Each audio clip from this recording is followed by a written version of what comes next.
Hola, ¿qué tal? Buen día. Mi nombre es Tania Orozco. Primero que nada, es un gusto estar con ustedes y acompañarles en esto que es el inicio de las capacitaciones en línea que vamos a tener para brindarles a ustedes. Y bueno, el día de hoy vamos a iniciar con el primer tema de estas capacitaciones, el cual es principios científicos de la medicina regenerativa y las generalidades de ella. Y bueno, sabemos que la medicina regenerativa es el campo en el que se empresa nuestra empresa Criovida, por lo cual hay que definir qué es la medicina regenerativa como tal. Y bueno, sabemos que la medicina regenerativa es aquella medicina que se centra principalmente en reparar los órganos y tejidos a través de las terapias celulares diferentemente aplicadas en la investigación científica. Ahora, el enfoque principal, como les menciono, de este tipo de terapias es la medicina con las células troncales o diferentes terapias celulares como tal. Pero bien, ¿cuáles son las áreas de aplicación clínicas que se enfocan la medicina regenerativa como tal? Bueno, existen tres principales. La primera de ellas es la ingeniería de tejidos y biomateriales. La segunda de ellas es la terapia celular. Y la tercera es la terapia regenerativa. Esto se enfoca más que nada a los productos que se obtienen a partir de cultivos celulares como tal para aplicaciones, por ejemplo, farmacológicas. Ahora bien, para definir cada una de ellas o cuáles son las aplicaciones que tiene cada una de estas partes, bueno, iniciamos con lo que es la ingeniería de tejidos. La ingeniería de tejidos es aquella ciencia que realmente tiene algunos años emergiendo. Se sabe que ha habido descubrimientos a partir de los años de 1950. Los primeros estudios que fueron principalmente enfocados a esto estuvieron más implicados alrededor de los años de 1880, 1900. Pero pues actualmente en ese entonces los estudios que se tenían realmente no tenían un enfoque tan dirigido, puesto que había muchísima falta de información respecto a ello. Si podemos observar en las imágenes, existen diferentes líneas del tiempo donde pueden ustedes ver desde qué punto a qué punto ha avanzado este tipo de medicina regenerativa en la parte de ingeniería de tejidos. Si podemos observar, en los últimos 10 años, 20 años, ha habido un incremento realmente exponencial de esos estudios. Los primeros estudios que se empezaron a publicar inclusive eran con biomateriales que se obtenían, por ejemplo, a partir de producciones de, por ejemplo, lo que es la seda de araña, puesto que realmente es un reto muy grande la parte de ingeniería de tejidos, puesto que se tienen que abarcar muchos temas, sobre todo con la biocompatibilidad, tanto de las células como del receptor. Entonces, ¿cuáles son los campos en los que se enfoca tal cual la ingeniería de tejidos? Bueno, la principal causa por la cual surge esta terapia es puesto a los trasplantes de órganos. Sabemos que en la actualidad y durante muchos años esto es un área de oportunidad, puesto que existen una mayor cantidad de receptores que necesitan una donación de un órgano referente a la cantidad de personas que pueden brindar este servicio. Entonces, el futuro abarca en la idea de que esta ingeniería de tejidos pueda proveer estos tejidos tal cual de manera artificial manipuladas y poder, pues, ante todo, salvar mucho más vidas. Entonces, no solamente este es el enfoque que tiene la ingeniería de tejidos, también existen los estudios farmacológicos y los estudios farmacocinéticos. Esto funciona de manera en que si yo tengo un cultivo celular con algún bioandamio, puedo inducirle ciertas reacciones a este tejido, ciertos fármacos para poder probarlos y de esta manera poder asumir el comportamiento que tendrían ya sin la implicación que tendríamos en los protocolos preclínicos, por ejemplo, con animales. Este tipo de ingeniería de tejidos nos ayuda a emitir estos estudios con animales y poder iniciar con algo más enfocado, más focalizado, con lo que es, pues, un tejido in vitro manipulado para poder, pues, saber de qué manera funcionaría. Ahora, esto funciona de distintas maneras y como pueden ver en la imagen, existen matrices que lo que se hace es descelularizarlas. ¿Y por qué hago esto? Bueno, recordemos que existe un problema con la biocompatibilidad.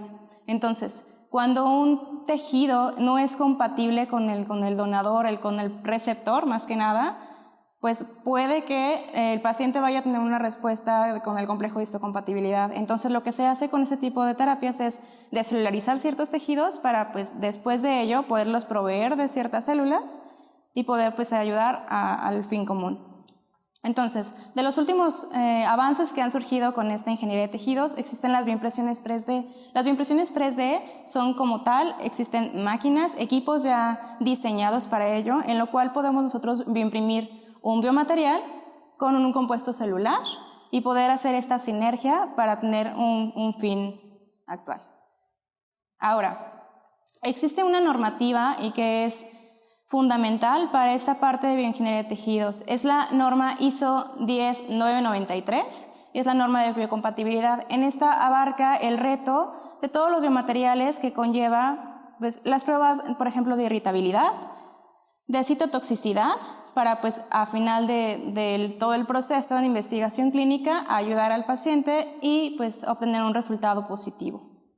Entonces, ahora, con la parte de terapias celulares, existe, como ya lo habíamos definido, 3 áreas de la medicina regenerativa. Recordando, la ingeniería de tejidos, la terapia celular y las terapias regenerativas. Hablando de las terapias regenerativas celulares, ¿por qué es que existen esas terapias o por qué surge esta necesidad? Bueno, sabemos que todos los seres vivos estamos compuestos de células y la célula es la unidad funcional de todo el cuerpo del humano. Ahora, la formación de estas células ayudan a que los órganos y los sistemas enteros del cuerpo humano funcionen adecuadamente.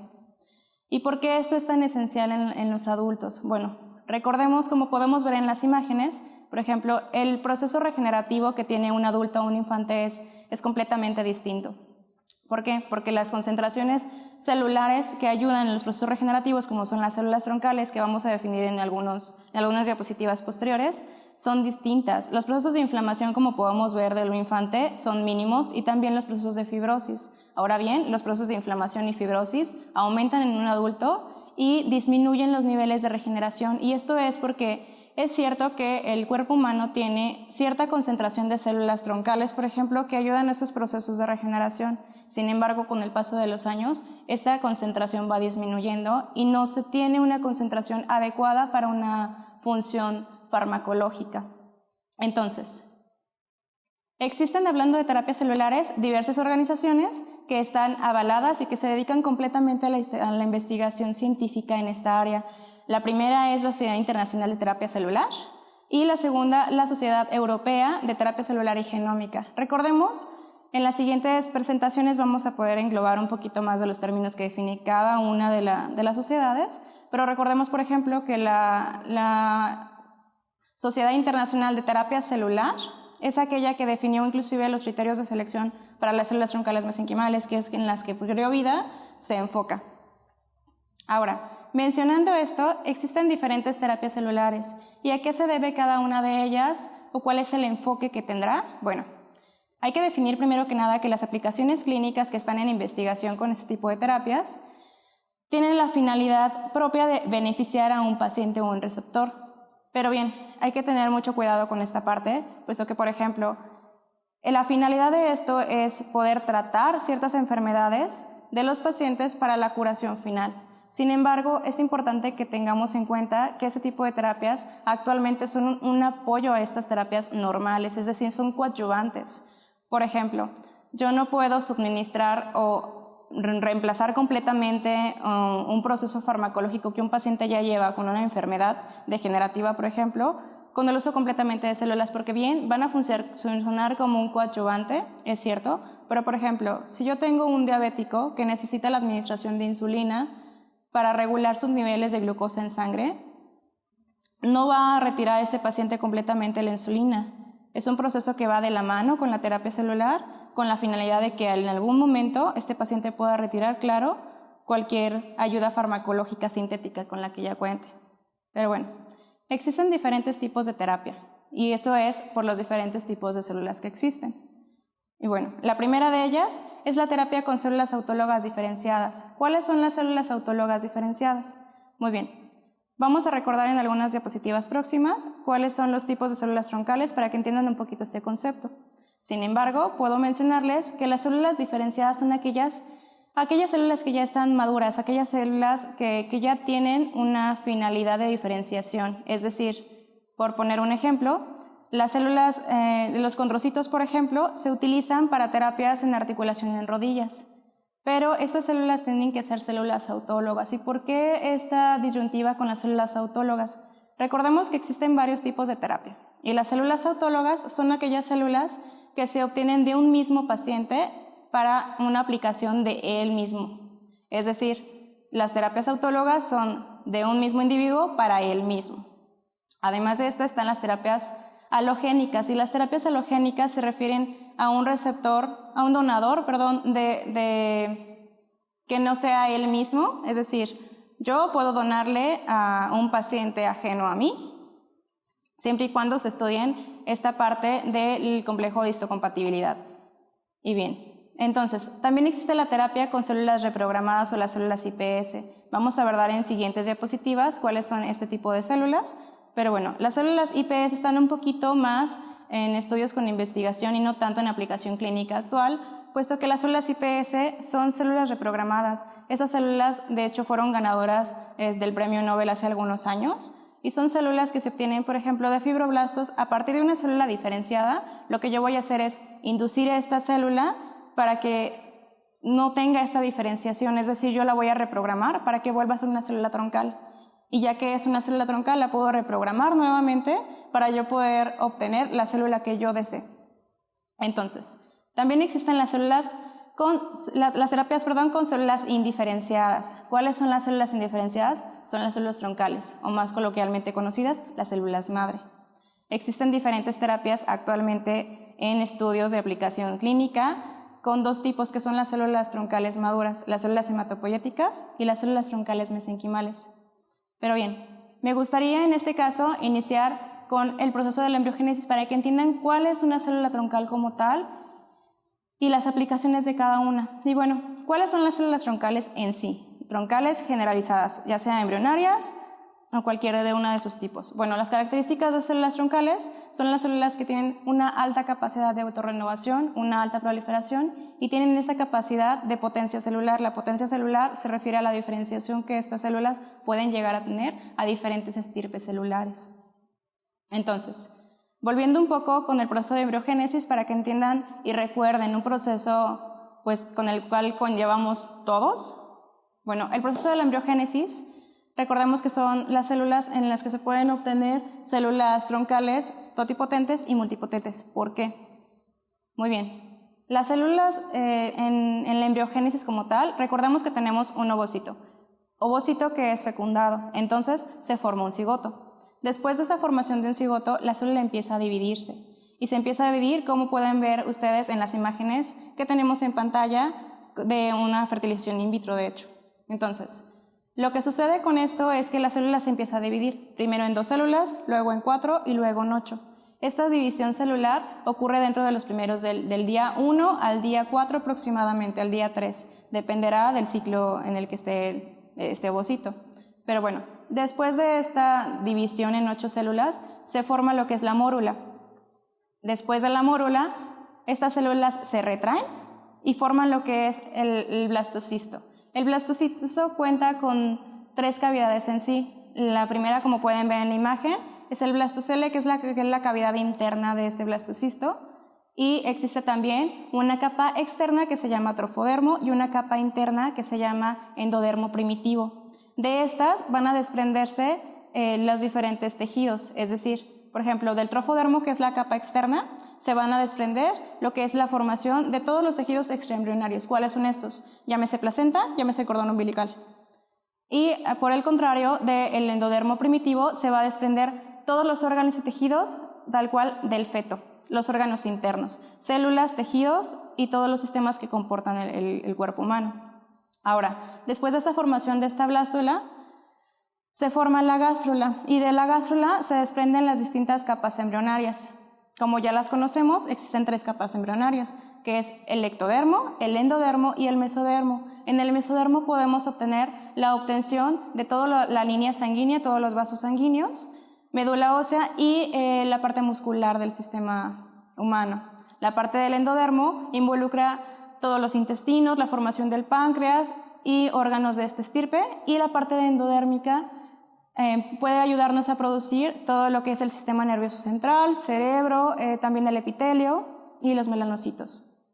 Ahora, Habiendo abordado esta parte, podemos englobar, para que ustedes entiendan poco a poco, cuál es la definición de las células troncales. Existe una definición que es por la potencia celular de estas células troncales, que se define en 4 tipos.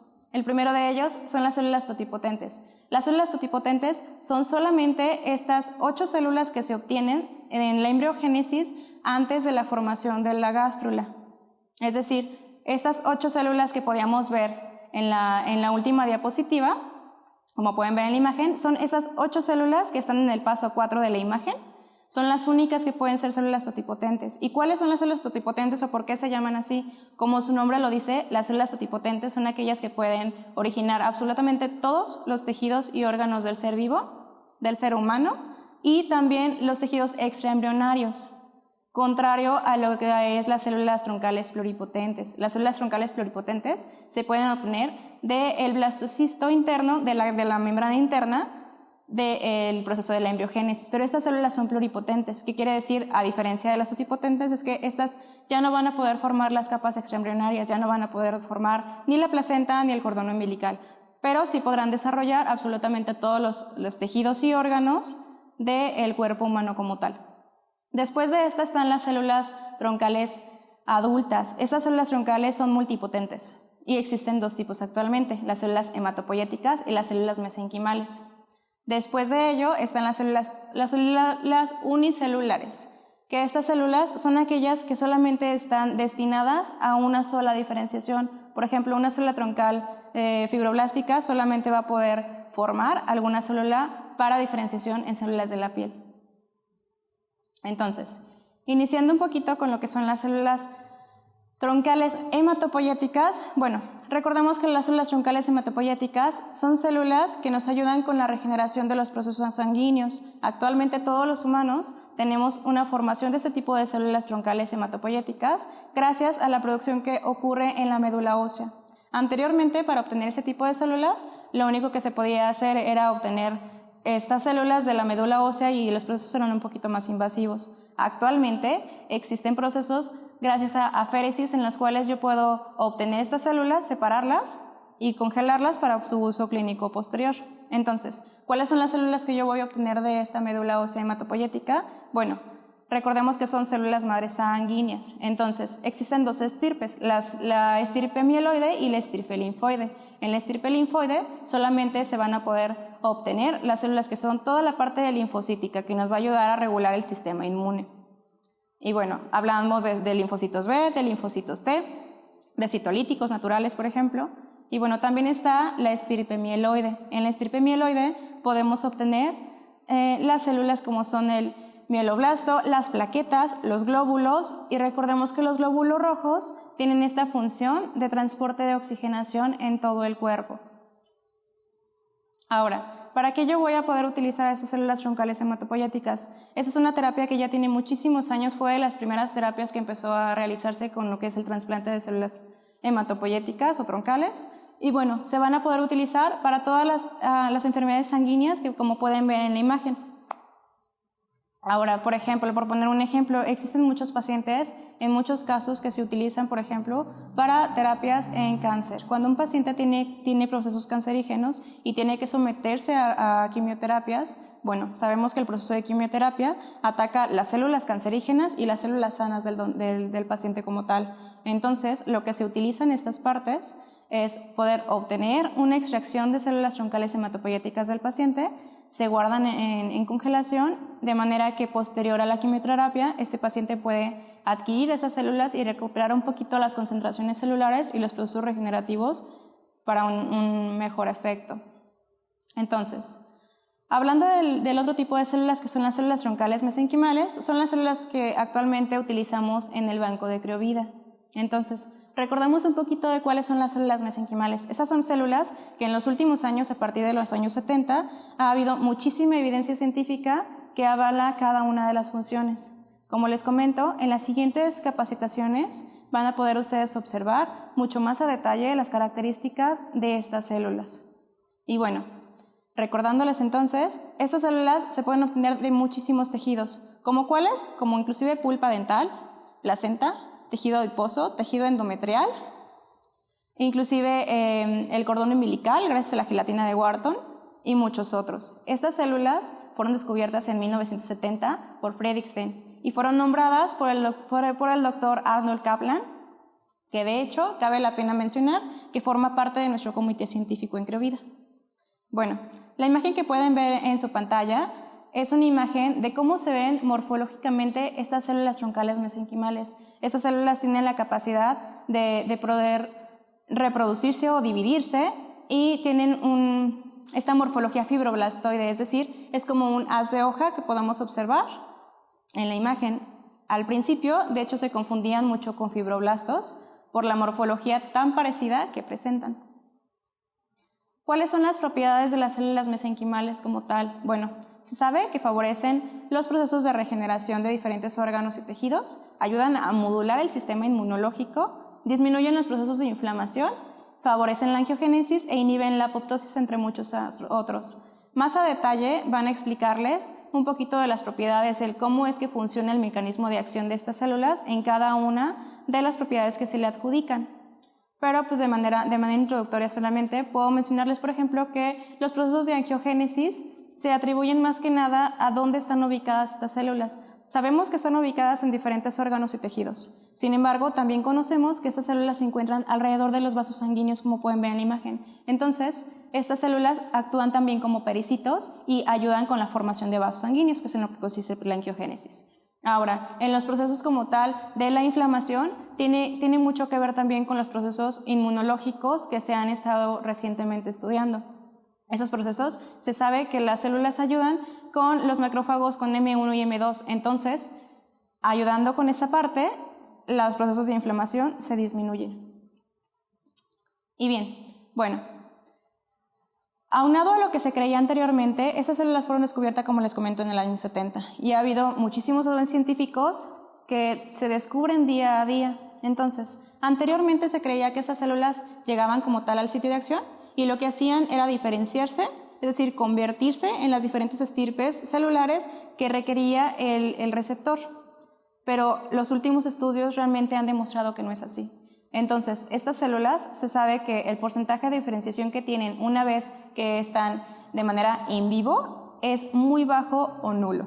¿Por qué? En realidad existe un parámetro para determinar una célula como troncal mesenquimal.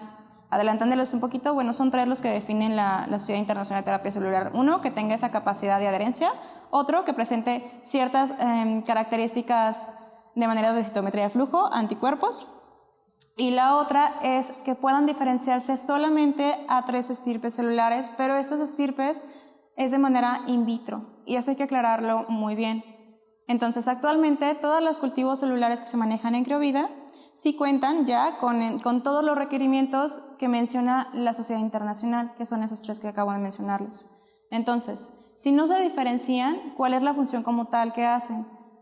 Estudios previos, de hecho en los últimos 5 años se han sacado esos estudios que catalogan ya la célula como tal, no como una célula troncal mesenquimal. Proponen un cambio de nombre de estas células a células de señalización medicinal. ¿Por qué? Porque se descubrió que esta diferenciación no se lleva a cabo como se creía en un principio y entonces la parte farmacológica o el efecto farmacéutico que hacen este tipo de células es gracias al secretoma. ¿El secretoma qué es? Bueno, el secretoma es la parte activa, por así decirlo, que tienen las células mesenquimales como tal, que tienen en su interior. Y estos se están secretando continuamente. Entonces, una vez que llega al sitio de acción esta célula, lo que hace es liberar este secretoma y poder tener la acción farmacológica. Como pueden ver en la referencia, existen todos estos compuestos en el secretoma hasta la fecha estudiados. Normalmente pues son factores solubles, son quimiosinas, moléculas inmunomoduladoras, factores de crecimiento como tal. Y bueno, pero los principales son 3. Como tal, los exosomas, las microvesículas y los cuerpos apoptóticos. ¿Cómo yo voy a saber cuál es ese tipo de moléculas? Bueno, una, por el tamaño de estas moléculas como tal. Los exosomas miden normalmente entre 30 a 200 nanómetros. Hay bibliografía que te lo redacta entre 30 y 120. También las microvesículas entre 50 y 1000 y los cuerpos apoptóticos son un poquito más grandes, entre 500 y 2000 nanómetros. ¿Cómo podemos obtener esos exosomas? Esos exosomas se obtienen, por ejemplo, en procesos como son de ultracentrifugación, de filtración y algunos otros que están siendo estudiados. Entonces, el problema con los exosomas o por qué no se comercializan en general esos exosomas como tal es que la obtención en sí todavía es muy ambigua. Entonces, claro que existen ya ciertos artículos que definen procesos de obtención para uno u otro exosoma, pero estos pueden cambiar según la bibliografía. Nos comentan, por ejemplo, que los exosomas no tienen una concentración siempre fija, es decir, esto va a depender del tipo de cultivo que yo esté manipulando, por ejemplo, y no solamente del tipo de cultivo, también de las temperaturas a las cuales estén sometidas, si la célula está estresada o no, si también de la fuente de obtención de estas células como tal. Entonces, hay muchas condiciones en los cultivos que pueden modificar las concentraciones de sus exosomas. Es por ello pues que se está haciendo investigación ardua de esta parte y pues comentándoles un poquito, inclusive pues también aquí en Criovida estamos haciendo un poquito de investigación con lo que es esta parte. Y bueno, recordando un poquito de cómo empieza la terapia celular, bueno, se necesitan cultivos celulares. ¿Y qué es un cultivo celular?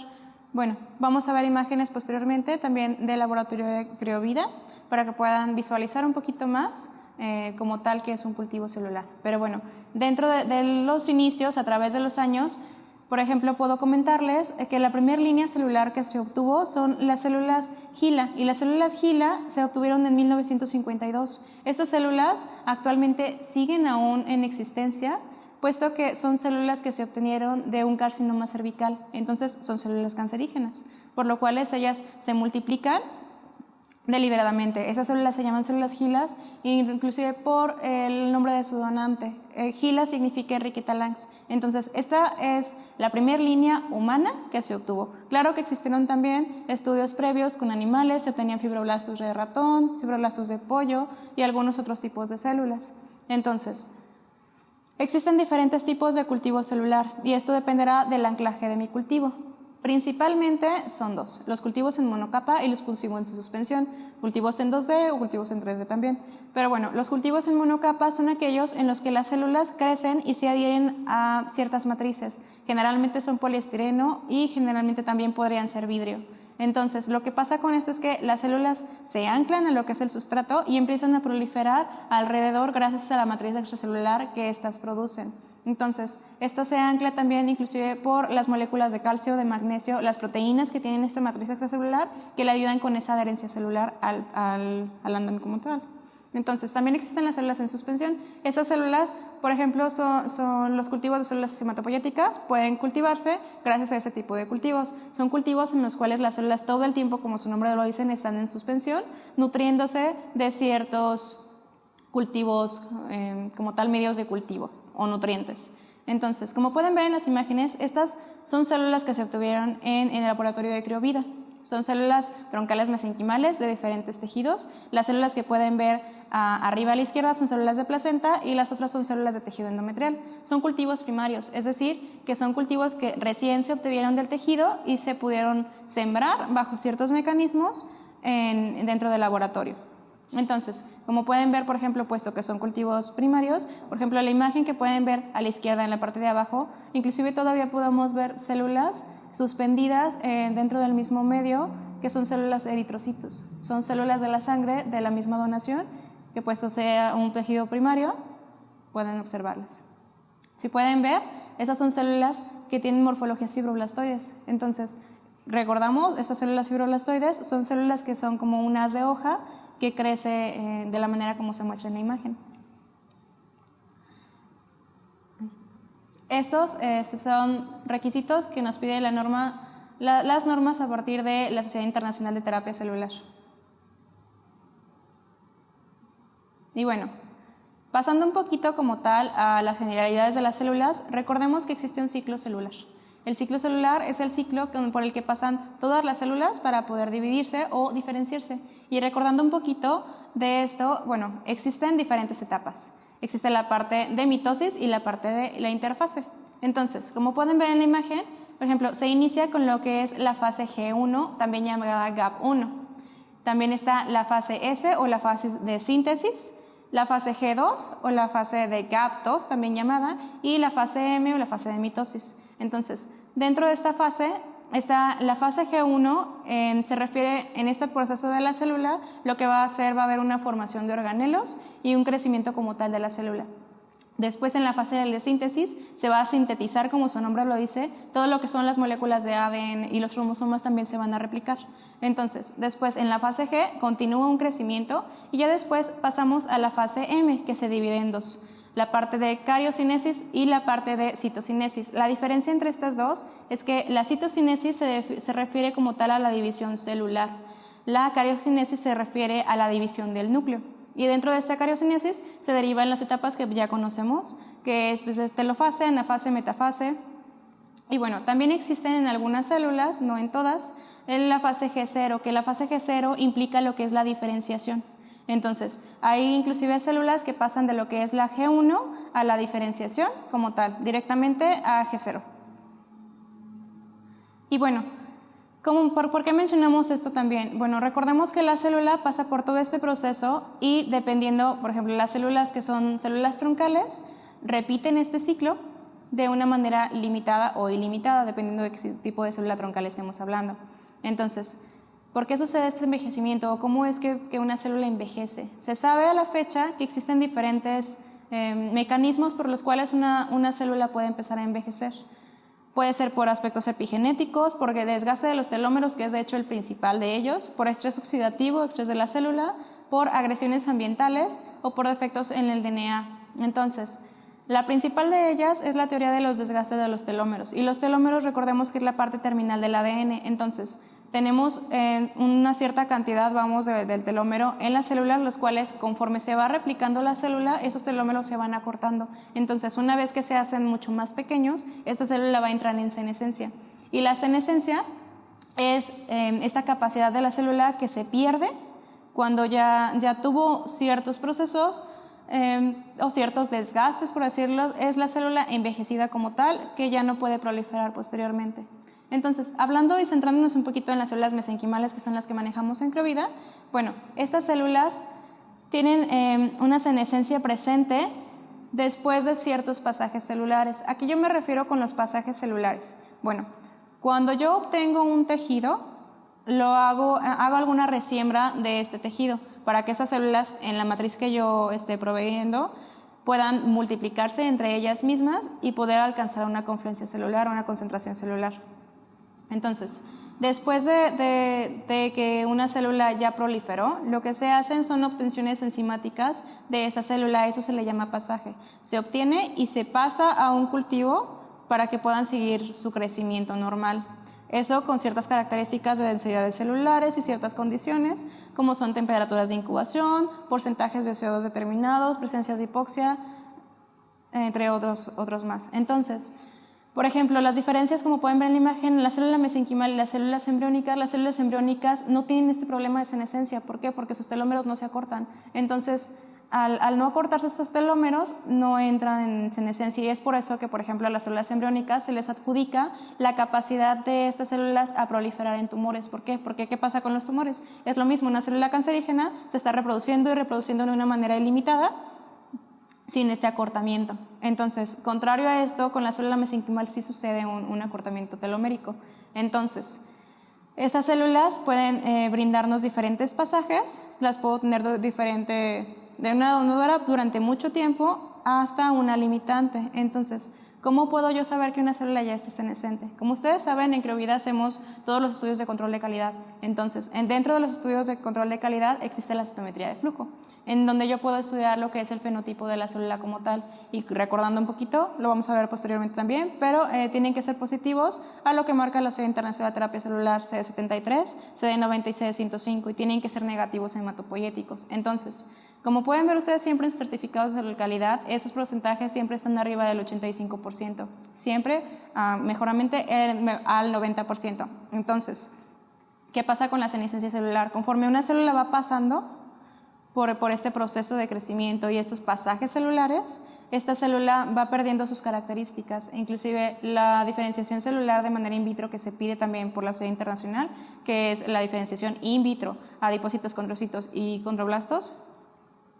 Pueden en este caso modificarse. Entonces, estas células no se diferencian de la misma manera en su pasaje 1 a su pasaje 12, por ejemplo, o su pasaje 20. Existe bibliografía en la que se dice que estas células pueden inclusive expandirse hasta un pasaje 50. En Criovida lo que tenemos es muchísimo cuidado con esta parte, puesto que no se deja nunca un pasaje mayor a 12 para aplicación clínica. ¿Por qué? Porque esas características ya son distintas, porque el fenotipo cambia. A lo mejor si un fenotipo que estaba en positivo para ser 90 estaba en 95, tal vez ya después de unas semanas va a expresar un 80%. Y ya no es lo ideal como tal para una aplicación clínica. Entonces, por todo lo que aún está en investigación, es como estamos trabajando. Entonces, ¿cómo yo sé que una célula también ya entró en senescencia si no le aplico este tipo de estudios? Bueno, la célula como tal, morfológicamente yo puedo observar que esta célula empieza a agrandar su tamaño, ya no tiene la morfología que se esperaba, empiezan inclusive a haber conglomeraciones citoplasmáticas dentro de la membrana y también pueden haber algunas vacuolas en este caso, y además de esto, la célula ya no se empieza a duplicar dentro del tiempo que ya está determinado. Si antes tardaba 3 días en proliferar, a lo mejor ahorita va a tardar 7 días en una célula senescente. Y bueno, pasando a lo que es la muerte celular, después de todo este proceso como tal, el envejecimiento, existen varios tipos de muerte celular como tal. Entonces, ¿cuáles son estos tipos? Principalmente son 2, que son los que vamos a describir: la apoptosis y la necrosis. Entonces, la apoptosis es la también llamada muerte celular programada. Esta apoptosis se obtiene generalmente por procesos fisiológicos. Entonces, ¿qué quiere decir? Que la célula ya está programada para ello. Por ejemplo, un eritrocito sabemos que su duración es de 120 días. Entonces, después de esos 120 días va a morir. ¿Y cuáles son las características de esta apoptosis como tal? Bueno, las características es el redondeamiento celular como tal, la reducción de estos pseudópodos, la condensación de toda la cromatina y la formación de cuerpos apoptóticos. También es importante mencionar que en este tipo de muerte celular no existe lo que son procesos de inflamación, contrario a lo que existe en la necrosis como tal. Entonces, la necrosis son muertes celulares que son más que nada incontrolables, vamos, por muertes accidentales. Muertes accidentales, por ejemplo, como traumas, como por ejemplo una cortada que sufra algún paciente, pues va a tener procesos de muerte necróticos en sus células. Y, por ejemplo, también como temperaturas altas o bajas pueden ocasionar esta necrosis celular. Entonces, ¿cuáles son las características de esa necrosis como tal? Bueno, existe una inflamación que es desencadenada hasta que la célula presenta inflamación, hasta que se provoca un estallido celular. Entonces, dentro de esta necrosis también puede ocurrir 3 tipos más de muerte celular, como es la cariólisis, la pignosis y la cariorexis. Y bueno, ¿cuáles son estos? Bueno, en la cariólisis, el núcleo, lo que pasa es que se rompe como tal la envoltura. Entonces se rompe la envoltura, y en la pignosis lo que pasa es este estrechamiento del núcleo. Entonces la célula se va estrechando hasta que el núcleo es muy pequeño. Y en la última lo que pasa es la fragmentación de lo que es el DNA, como pueden ver en la imagen de cada uno de ellos. Entonces, aquí pueden observar un poquito de la imagen como tal, los videos de lo que es una apoptosis y una necrosis. Como podemos ver en la necrosis, lo que pasa es que la célula se va inflamando hasta que por fin estalla. Aunado ajeno, vamos a lo que pasa en lo que es la apoptosis. Y bien. Bueno, hablando de EMSIS, bueno, las células mesenquimales como tal y la muerte celular, se sabe que inclusive por todo este secretoma que las células como tal secretan, esta función de los factores de crecimiento van a hacer que las células, por ejemplo, que están en un proceso necrótico por alguna falla, algún trauma, puedan tener una recuperación y evitar esta muerte celular. Entonces, todas estas moléculas ayudan a que esos procesos de regeneración internamente en las células localizadas puedan mejorar. Entonces, pues bueno, en este caso, pues espero que realmente esta capacitación haya sido de su agrado. Tengan en cuenta que pues estamos a su disposición para cualquier duda, para cualquier aclaración, para cualquier sugerencia. Y bueno, pues pueden consultar cualquier bibliografía, cualquier aspecto que quieran cuestionar, estamos a sus órdenes. En ese caso, pues muy bien. De mi parte, Sería todo. Les agradezco muchísimo la atención y les recuerdo, mi nombre es Tania Orozco, soy coordinadora de los laboratorios en Creovida. Es un placer estar con ustedes.